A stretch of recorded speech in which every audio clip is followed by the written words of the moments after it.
in India. So please put your hands together and please help me welcome Mr. Sunil Wahi. Thanks. Thank you, everyone. Am I audible? All right. Let me just visualize this week, right, because it's happening after 3 years. How many of you are done with the Zoom boxes? Most of you, all of you. I think this is beautiful, is it?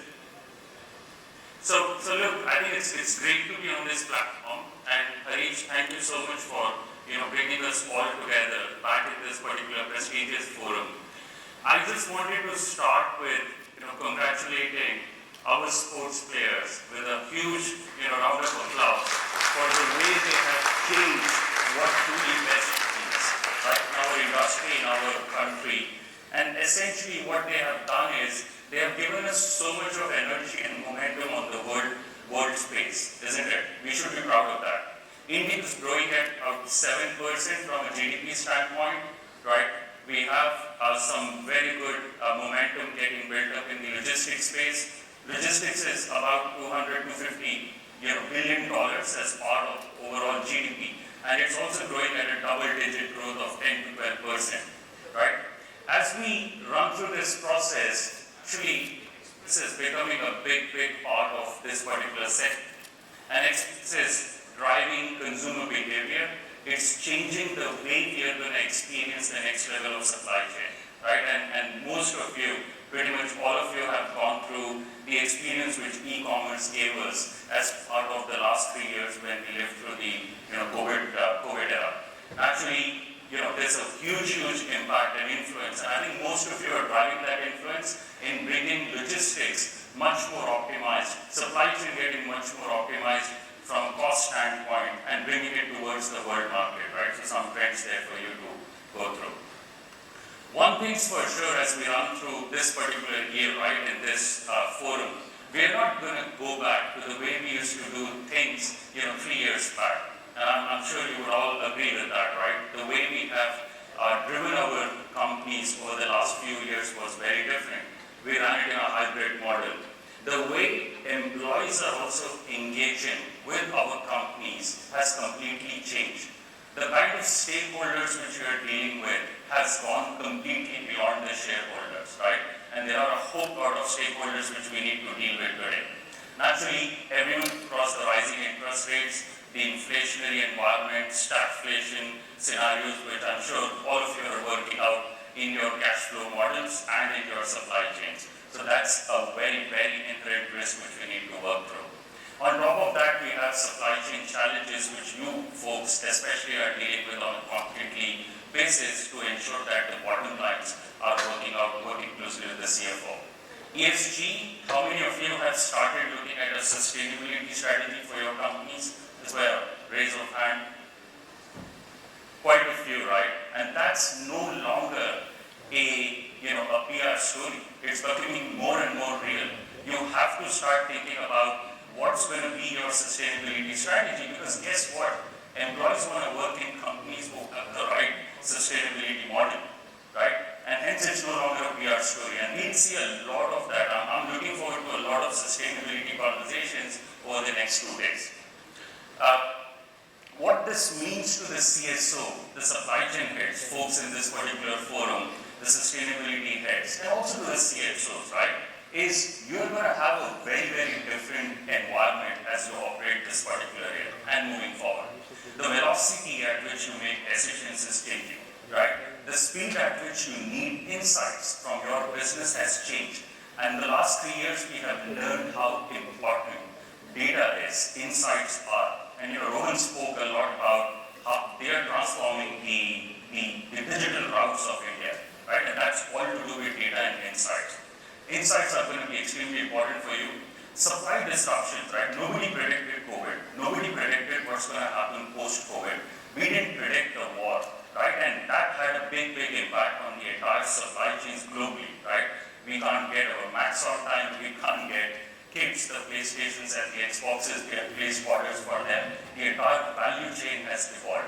So new folks are naturally behind those particular areas, looking at how do we solve these problems, what scenarios do we model in our supply chains to ensure we can at least predict some of these disruptions. Huge model shift around businesses. A lot of you have started looking at the service economy, right? So folks have started subscribing to the subscription model versus the products industry segment. And that's a huge impact on capex of your organizations. You need to start thinking, what does it mean to your business if consumers are heading more towards a subscription model or the service economy versus, investing in goods and services. That's a big shift, and supply chain has a big impact on that. Talent shortage. How many of you struggle with talent shortage today within your organization? The raise of hand. Most of you, right? It's big agenda, and I'm sure you folks are going to network here and make that particular time available to do some interesting talent acquisitions. Now, it's a very big agenda, not just for the CHRO, but also for every leader within the organization. How do you manage talent, right? What are the needs of talent today? And it's interesting that I'm driving a HR conversation in a supply chain forum, because it's equally important for you to make sure your folks are motivated, the folks who are actually running the operations of a business, right? It's no longer a non-sexy industry. Right? We are living and breathing operations and supply chain today if we have learned something over the last few years. Sustainability again a big agenda, right? Now, there was a study which was done which says 84% in this particular survey actually believe that bot and predictive models and AI is going to do a better job, around driving sustainability strategies for your businesses and not humans. You know why? Because we are emotional. Right? If you're going to bring emotion to how do I drive a better sustainable plan for my organization, how do I manage dollars and cents behind it, and how do I manage the entire branding process around it, right? And it's pretty clear that there will be a whole bit of data, analytics, AI, and bots behind a company's sustainability strategy. Now, what do you do? We have been working over the last few years, and in fact, it has become extremely, relevant in the last few years on how CSO drive and be part of the digital strategy of a company, right? And if you think about it, there are 4 big areas which we as Oracle have been engaged with, driving transformations for companies. One is helping you predict supply chains in a better manner, right? Putting together a better predictive model around your supply chain. How do you do that, right? Data is a big element of it. There are going to be a whole lot of workshops we are hosting. We have a booth there to talk about the technologies which can help you drive better predictions around your supply chain, right? Second is sustainability. Sustainability is easier said than done. It's a 3-step agenda. You're looking at the financial side of the supply chain, because every sustainability strategy which you pull out is going to have a cost implication on it, isn't it? Whether it's in the production or the manufacturing side, or it's on the supply chain logistics front. The other element of sustainability is also in the HR space around diversity, equity, and inclusion, right? Can you drive the right awareness models within your organization? How do you drive a better awarding and recognizing organization? So these are also areas which you as leaders have to think about in the sustainability space. If you think about it, there's a whole lot of KPIs which you need to define for the ESG agenda, and you need to ensure that insights are available from the business to pull these together so that your sustainability agenda could be successfully monitored. And that's a big area which we are working today with clients, driving and helping them put together their ESG strategies. Exceed customer expectations, I think, again, a no-brainer. Customer experience has moved towards a digital approach. Customers are demanding pretty much close to real-time service experience from all of us, from all of you, and hence having the right customer experience strategy, the right processes to reach out to customers, which has again increased a lot, right? Everyone's living in an omni-channel world. You are going to be targeted through your mobile phone in this forum. You're going to be targeted, from the booths right outside this particular forum, and there are different channels through which you are going to be targeted, right? And that's exactly what our customers are going through. And that's where I think a huge amount of focus is being put together by us in helping customers define better digital strategies for customer experience, right? Inspiring your employee, a very, very important agenda to drive the right business processes or people processes and giving them the right KPIs, the right awareness and the visibility within your organization is a key area which we are working with clients on. And this is a huge space which has picked up in the last few years around people transformation. And people transformation is also a function of technology because companies today or people today, employees today are evaluating the workplace experience, the digital experience which you are offering them for them to make a decision if they are going to stick around with your company or not. Hence, it's a very, very important element of a CSO strategy as well. So think about it. We have done naturally a lot of work across customers globally. There are a few names which which are very close to our heart. Unilever is one of them. We work very closely with them in helping drive their entire supply chain strategy. But more importantly, we work with them to support their sustainability plan. They rolled out our transportation and logistics footprint over the last few years. Close to 90% of their supply chain runs on our logistics cloud solutions.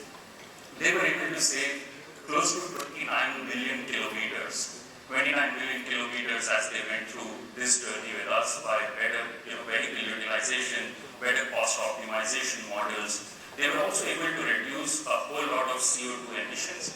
They were able to reduce wastage costs, and actually it has a huge impact on the bottom line of a company like Unilever, right? So a massive case study for us and a very important one. Bata India, again, everyone has at some point of your life worn a Bata shoe, especially when we used to go to the schools. 1,300 stores in India. They were again struggling with a whole lot of legacy applications, right, in their warehousing and logistics business processes. We went ahead and we started working with them on a warehouse cloud strategy. As part of that process, we were able to pull out all the legacy systems. They doubled up their productivity from a labor standpoint, and they also started improving better visibility levels from a store inventory standpoint.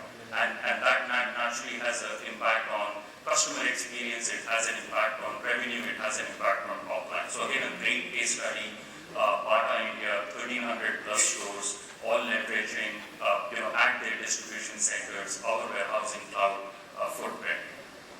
Arvindo Pharma, again, a great customer and very close to our hearts. They have basically signed up with us on a multi-solution cloud journey, and they are today running their core ERP systems. They are running their logistics solutions on cloud with us, and they are also working with us in their manufacturing, supply and demand planning systems to drive end-to-end visibility of their value chain, leveraging the Oracle supply chain cloud solutions, right? Again, a huge case study for us, very relevant customer today in this particular market in the pharma segment, Arvindo Pharma. So I did my part of being a sustainability-driven citizen. I bought a pair of shoes the other weekend, which is made out of recycled plastic from the ocean.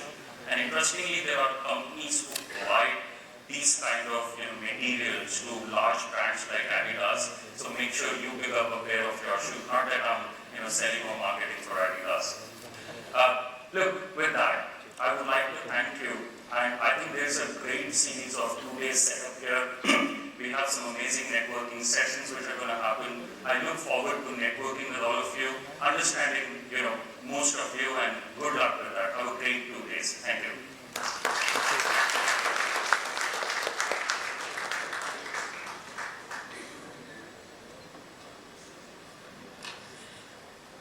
Thank you very much indeed, Sunil, on redefining the best practices and also sharing some very interesting nuggets of insight with all of us. So on that note, we'd also like to present a token of gratitude for your time. Thank you once again. Can we have a huge round of applause? Thank you.